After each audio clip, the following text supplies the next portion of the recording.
Anjali. Om Swastiastu. Perkenalkan, kami dari kelompok 5 akan mempresentasikan materi tentang hubungan Pancasila dan peraturan perundang-undangan.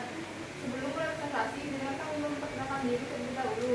Perkenalkan, nama saya Dika Ibunya Pajari S18. Saya Lelum Jari nomor absen 26. Perkenalkan, nama saya Dewa Ekman yang suka Putri nomor absen 29. Perkenalkan, nama saya Ikman Ajana Putra, nomor absen 6. Perkenalkan, nama saya Ikman Satriawan yang nomor absen 8. Perkenalkan, nama saya Dimas Sastari Masina, nomor absen 10. Perkenalkan, nama saya Putra Aulia Penyadewi nomor absen 31.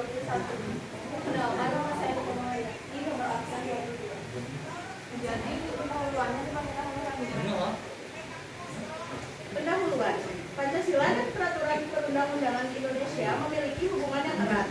Pancasila menjadi landasan filosofil dan moral bagi seluruh peraturan perundang-undangan. Setiap peraturan harus laras dengan nilai-nilai Pancasila seperti ketuhanan yang Maha Esa, kemanusiaan yang adil dan beradab, persatuan Indonesia, kerakyatan yang dipimpin oleh hikmat kebijaksanaan dalam permusyawaratan atau perwakilan, dan keadilan sosial bagi seluruh rakyat Indonesia. Selanjutnya, pendahuluan akan dibacakan oleh Adrian. Peraturan perundang-undang mulai dari UUD 1945 hingga Peraturan Menteri merupakan implementasi dari nilai-nilai Pancasila dalam menjaga stabilitas, keadilan, dan kesejahteraan bangsa. Jika peraturan tidak selaras dengan Pancasila, dapat menimbulkan konflik sosial, pelanggaran HAM, dan kerusakan moral.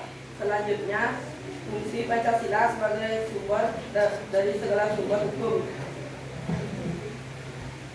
Pancasila sebagai ideologi hukum Indonesia berarti bahwa semua peraturan perundang-undangan, kebijakan pemerintah, serta sistem hukum yang berlaku harus didasarkan dan tidak bertentangan dengan nilai-nilai yang terkandung dalam Pancasila. Pancasila menjadi dasar dari segala pemikiran, tindakan, dan keputusan hukum Indonesia. Selanjutnya ada nilai-nilai yang harus berada di belakang keseluruhan hukum Indonesia. Fungsi Pancasila sebagai kumpulan nilai di balik keseluruhan hukum Indonesia berarti bahwa Pancasila berperan sebagai pedoman nilai moral, etika, dan norma dasar yang harus tercermin dalam semua peraturan hukum yang berlaku di Indonesia. Selanjutnya, Pancasila sebagai dasar-dasar yang harus diikuti berfungsi sebagai pedoman atau petunjuk dalam setiap proses perumusan, pemilihan, dan penerapan hukum di Indonesia. Dengan demikian, Pancasila menjadi kompas moral dan prinsip utama yang menuntun pengambilan keputusan hukum agar selalu sejalan dengan nilai-nilai dan tujuan berbangsa. Selanjutnya, Pancasila sebagai suatu pernyataan dari nilai kejiwaan dan keinginan bangsa Indonesia, mengandung makna bahwa Pancasila mencerminkan cita-cita, aspirasi, serta pandangan hidup bangsa Indonesia yang ingin diwujudkan dalam kehidupan bernegara termasuk dalam sistem hukumnya.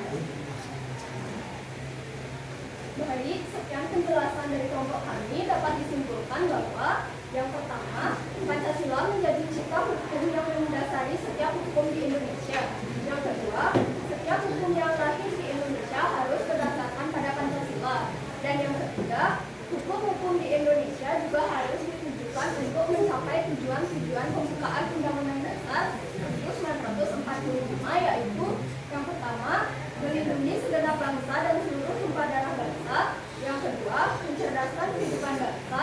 Dan yang ketiga, memajukan kesejahteraan umum serta ikut melaksanakan ketertiban dunia. Sekian dari kami, apakah ada yang bertanya?